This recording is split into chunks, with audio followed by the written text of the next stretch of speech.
امریکہ اور ایران، دو پرانے حریف، ایک بار پھر آمنے سامنے کھڑے ہیں۔ اسلام آباد میں جو امن مذاکرات ہو رہے تھے وہ بری طرح ناکام ہو گئے ہیں اور اب خطے پر ایک نئے اور خطرناک بحران کا سایہ گہرا ہوتا جا رہا ہے۔ مذاکرات کی ناکامی کا جواب بہت فوری اور سخت آیا ہے۔ صدر ٹرمپ نے خلیج میں ایک نئی بحری ناکہ بندی کا اعلان کر دیا ہے۔ یہ ایک ایسا قدم ہے جو نہ صرف خطے کو بلکہ پوری عالمی معیشت کو ہلا کر رکھ سکتا ہے۔ تو سوال یہ ہے کہ بات چیت سے ناکہ بندی تک کا یہ سفر آخر اتنی جلدی طے کیسے ہوا؟ اس بحران کی تہہ تک پہنچنے کے لیے ہمیں یہ دیکھنا ہوگا کہ پردے کے پیچھے آخر چل کیا رہا تھا۔ امریکہ کے اس اقدام کے پیچھے ایک بہت ہی صاف اور سخت اصول ہے۔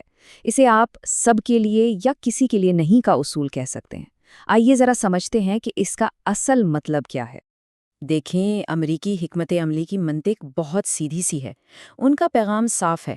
اگر آپ نائے ہرمز، جو دنیا کے تیل کی سپلائی کے لیے ایک شہرک کی حیثیت رکھتا ہے، سب کے لیے محفوظ نہیں ہے، تو پھر اسے کسی کے لیے بھی استعمال نہیں کرنے دیا جائے گا۔ یہ ایک ایسی دھمکی ہے جو عالمی تجارت کا گلا گھونٹ سکتی ہے۔ لیکن امریکہ کو اتنا بڑا قدم اٹھانے کی ضرورت پڑی کیوں؟ اس کی وجہ ہے اسلام آباد میں ہونے والی بات چیت کی ناکامی۔ آئیے دیکھتے ہیں کہ وہ کون سے اختلافات تھے جن پر کوئی سمجھوتا ہو ہی نہیں سکتا تھا اور جنہوں نے امن کی اس کوشش کو شروع ہونے سے پہلے ہی ختم کر دیا۔ کئی دہائیوں کی دشمنی کے بعد اسلام آباد میں یہ ملاقات ایک تاریخی موقع تھا۔ ایک امید تھی کہ شاید کوئی راستہ نکل آئے، لیکن یہ امید بہت جلدی ٹوٹ گئی۔ مذاکرات ایک دن بھی پورے نہ چل سکے اور بغیر کسی نتیجے کے ختم ہو گئے۔ دونوں کے درمیان اختلافات کی خلیج بہت گہری تھی۔ امریکہ کا مطالبہ تھا کہ ایران اپنا جوہری پروگرام مکمل طور پر ختم کر دے، جسے ایران اپنی قومی سلامتی کے لیے ضروری سمجھتا ہے۔ دوسری طرف ایران اپنے منجمد اثاثوں کی واپسی اور خطے میں اسرائیلی کارروائیوں پر روک چاہتا تھا، جس پر امریکہ بات کرنے کو بھی تیار نہیں تھا۔ یہ مطالبات اتنے الگ تھے کہ کسی سمجھوتے کی کوئی گنجائش ہی نہیں تھی۔ امریکی نائب صدر جے ڈی وینس کا یہ بیان واشنگٹن کے ارادے بالکل صاف کر دیتا ہے۔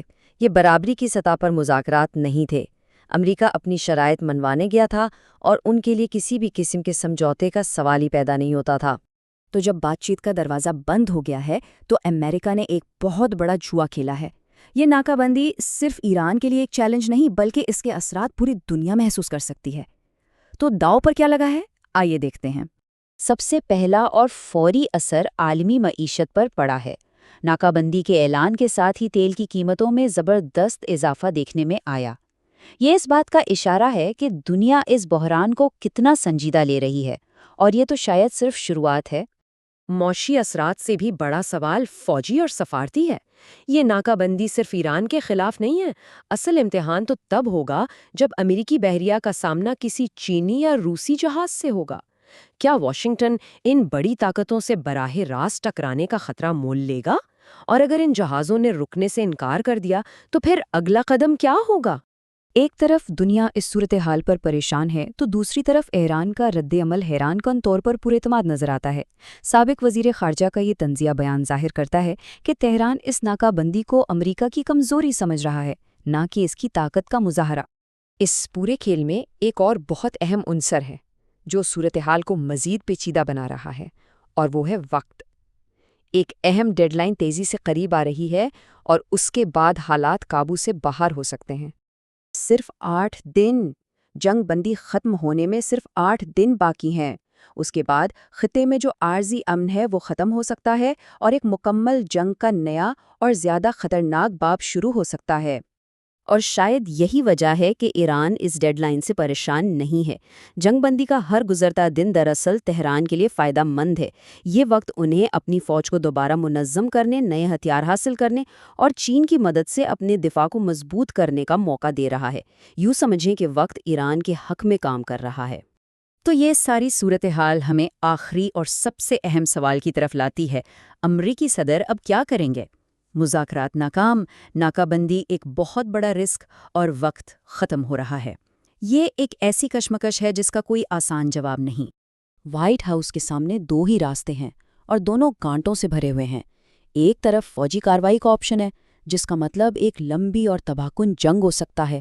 دوسری طرف سفارتکاری کی طرف واپسی ہے، جسے سیاسی کمزوری سمجھا جائے گا اور اس سے ایران کو مزید شہرت مل سکتی ہے۔ یہ ایک ایسی صورتحال ہے جہاں ہر جیت میں بھی ایک ہار چھپی ہے۔ تو جب کوئی بھی راستہ آسان نہیں ہے تو اس گھڑی کی سوئیاں صفر پر پہنچنے سے پہلے کون سا انتخاب کیا جائے گا؟ آنے والے 8 دن نہ صرف امریکہ اور ایران کا مستقبل طے کریں گے بلکہ اس کے اثرات کی لہریں پوری دنیا میں محسوس کی جائیں گی۔